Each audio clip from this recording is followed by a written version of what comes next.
tell us, David, what do we know, and what is South Korea actually saying here as well? And, you know, how good is the intelligence? Because, of course, Pyongyang is hugely secretive. Yeah, that's right, and that's why in my writing in the last hour or so on Twitter and such, I've sort of counseled patience because we just don't know, and I think we're all sort of a little bit too prone to kind of overread rumors and tremors that come out of North Korea. So for the moment, I would encourage everybody just to sort of calm down.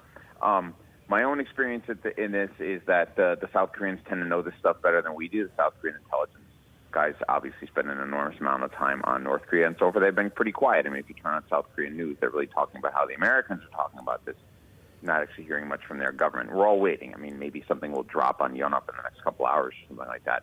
But so far, it just looks like sort of like one unconfirmed report that's kind of banging around, but, you know, because it's North Korea, we'll all pay attention to it. But I would counsel caution.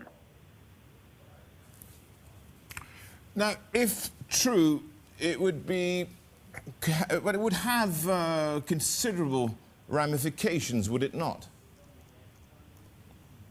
Yeah. I mean, if it's true, and it's possible it is. I mean, Kim Jong Un's health is pretty poor, right? I mean, all you have to do is sort of look at him to see that he's, you know, grossly overweight, right? He's got a terrible diet as far as we know, right? I mean, he drinks a great deal, which is something that his father and grandfather did, and sort of the party lifestyle of the Kim elite is sort of well known.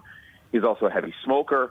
Doesn't look like he exercises very much, right? So, I mean, it wouldn't be surprising if he had some kind of heart condition, or if this was in some. We think, for example, that he had gout in his left leg in the past. He's been seen with a cane, so it's possible there are complications from that. I mean, it's not impossible. And yeah, I mean, if it did, then it's not really quite clear who would take over, right? I mean, there's some suggestion floating around that maybe the sister would take over. That would be sort of fairly extraordinary in a pretty sort of reactionary place like North Korea, where a female would run the country. Yeah, I mean, if he were to simply die, I mean, if he had a heart attack or something like that, and he didn't, you know, he's just sort of gone, that would be obviously a sort of like major rupture because, you know, we're not quite sure who the successor is. If it is the sister taking over at the helm, Robert, what would it mean for relations with the U.S., for instance, with Japan? Well, from what we can tell, I mean, the sister seems like a pretty typical North Korea hawk, which is to say that she sort of like shares the basic belligerent assumptions of the North Korean elite, right? That, you know, Japan and South Korea and the United States are primarily opponents, that North Korea shouldn't open up in a meaningful way, shouldn't reform in a meaningful way. I mean, there are no real advocates anymore so far as we know, right? We don't know a lot about the Kims, but it doesn't look like there are any real advocates anymore at the top for Chinese-style opening of the North Korean economy. There was one fellow, a guy named Jang Song-taek, who pushed this somewhat, and he was eliminated several years ago. So, you know, I would be very surprised if there was some sort of regime opening if the sister or someone close to the family were to take over. You might see regime splits if there was sort of like a power struggle, but that's different than an ideological shift. That would surprise me a great deal. What do you make of Kim's leadership? I mean, we saw his appearance at the U.S.-North Korea summit in Singapore 2 years ago. That was pretty unprecedented. Yeah, I mean, I think that Kim so far has done, as a dictator, he's done a remarkably good job. I don't like saying that. I mean, he's a horrific, you know, human rights abuser and everything else. He should be hauled before the International Criminal Court. But, you know, just as a straightforward Machiavellian, he's been very good. He's eliminated all of his father's major retainers. He's had them sort of shot or exiled.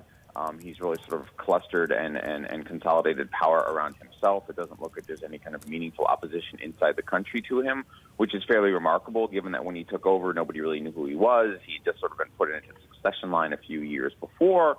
I mean, he has done a remarkably good job, actually, and through the negotiation and the meetings with Donald Trump, he's kind of steered his country into some level of normality, which is to say that North Korea is sort of, I think, a little bit more accepted as a normal country today than it was, say, 5 years ago, and Donald Trump helped abet that.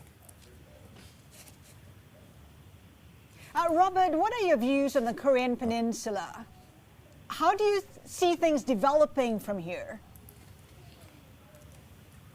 Well, if Kim is seriously debilitated or passes away or something like that, I mean, then there's a lot of room, obviously, for things to change.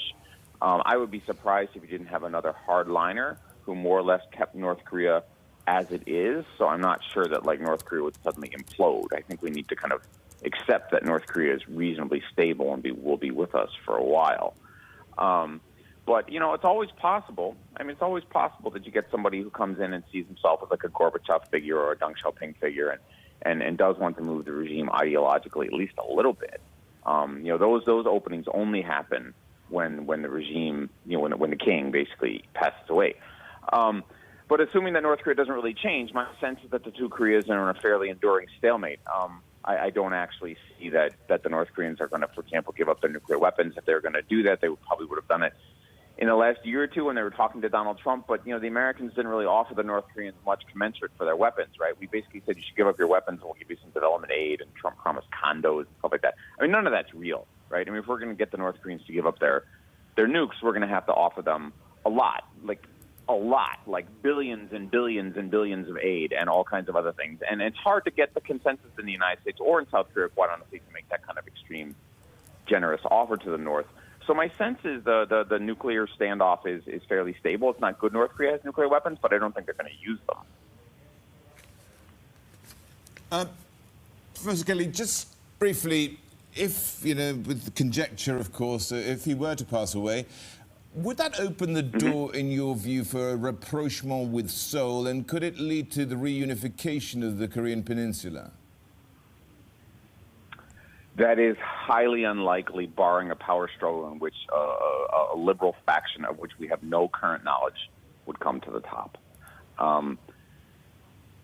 Again, it's only really conceivable during the time of a succession. You know, the last time we talked about this stuff was in 2012, after the death of the current Kim's father.